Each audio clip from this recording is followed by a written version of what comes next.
Hello and welcome to our first recorded lecture PowerPoint.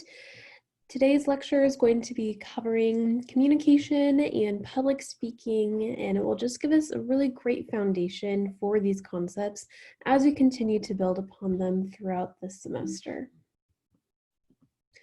So whether you have taken a communication or a speech class before, you probably have heard of communication. It's hard not to. Many and most employers say that this is the number one thing that they are looking for in future employees.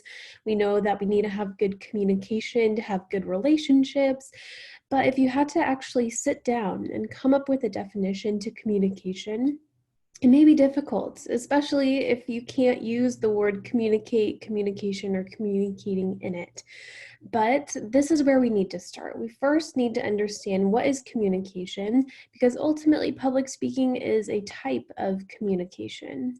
So for us this semester, we are going to use this definition. This definition comes from communication scholar Cindy Griffin, and she says that communication is the dynamic and ongoing process of creating and negotiating meanings through interactional symbolic practices that are verbal and nonverbal, including but not limited to conversation, metaphors, rituals, stories, dress, and space.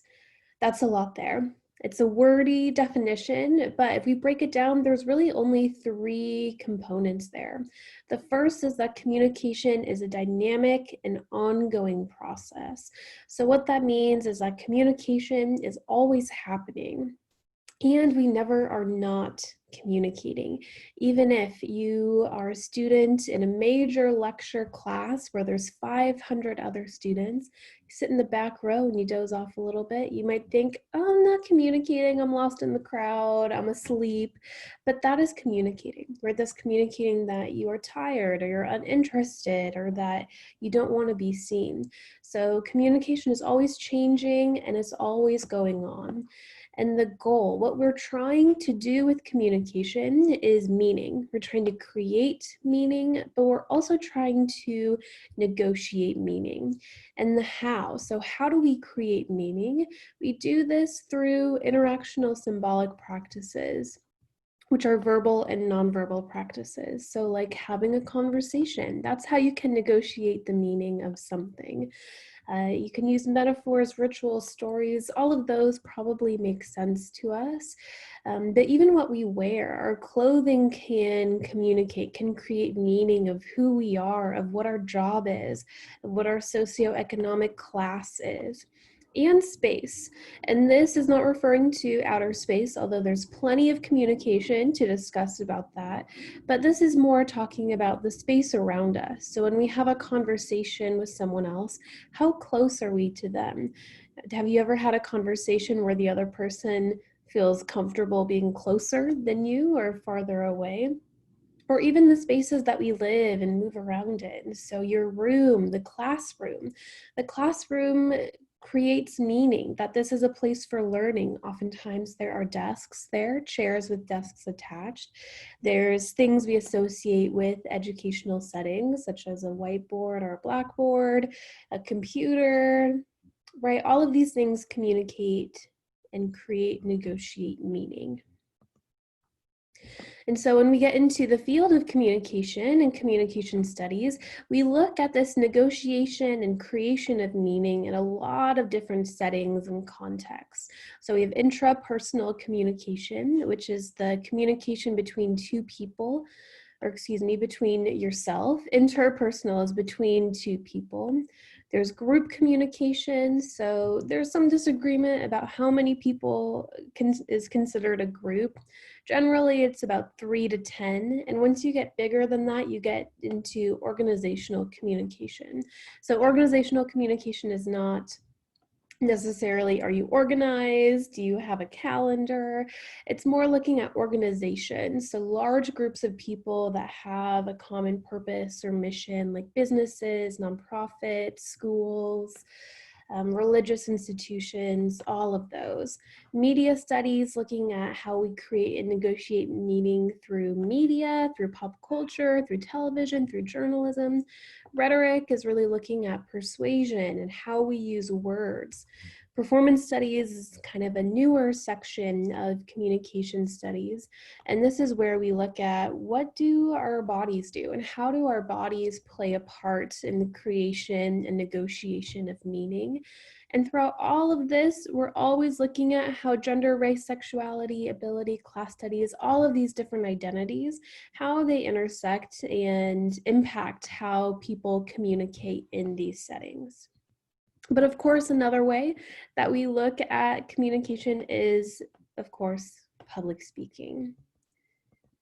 So for public speaking, I'm actually going to be talking about two different types or definitions of public speaking throughout the semester. The first is what you see on the left, and you've probably heard of this type of public speaking before.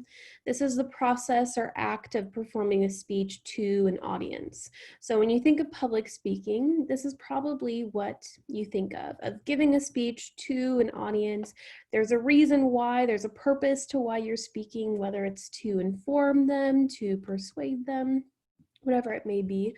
But we also have this other side of public speaking, and that is the public dialogue or public discourse. And that is the civil and ethical exchange of ideas and opinions among communities about topics that affect the public. So at any given point, there are some large cultural conversations that are happening. In fact, there's a pretty major one happening right now. So this type of public speaking is how do we speak into these public conversations in a way that's ethical, in a way that gets our point across, in a way that creates compassion and understanding in our communities. So for this semester, we're going to be using both of these. We're definitely going to have formal speeches that speak to that first style of public speaking, but we're also going to be talking about how do we enter into these larger cultural conversations in ethical and civil ways. And I think that they both serve two different purposes, right? Public speaking, as we think of it kind of traditionally, it can often be self-focused. It's thinking about, if you are the speaker, how am I going to give this speech? How am I going to connect with the audience? In public dialogue, there's a recognition that the conversation is bigger than you and that it's going to happen without you, but you want to ask yourself, how can I contribute positively to this conversation that affects myself, but affects other people, affects the public at large.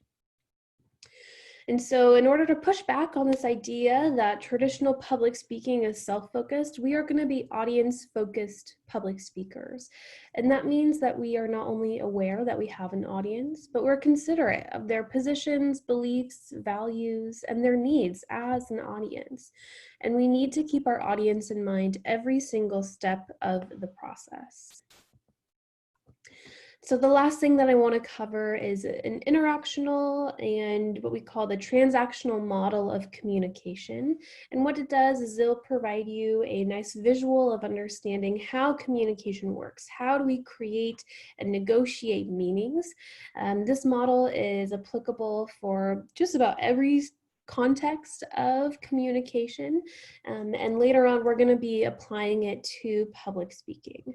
So this is a quick preview of what the transactional model is. You'll be watching a video that explains this a little bit more, but essentially on the left, the sender and receiver for public speaking, that is the speaker. That is the person who has the message. And then they are giving that message to the receiver, which is the audience in a public speaking setting. But then the audience, that's not it, right? It's not just the speaker giving the message to the audience. They have an opportunity to give feedback. So the receiver may give feedback back to the sender, which is the speaker, and that can be in the form of a round of applause, of booing them, of throwing food at them, whatever it may be. The audience has the opportunity to provide feedback. And there's a lot more of this interactional model. So if you haven't already, go ahead, take a look at the video for the transactional model and it will explain a little bit more. But thanks for listening and continue on.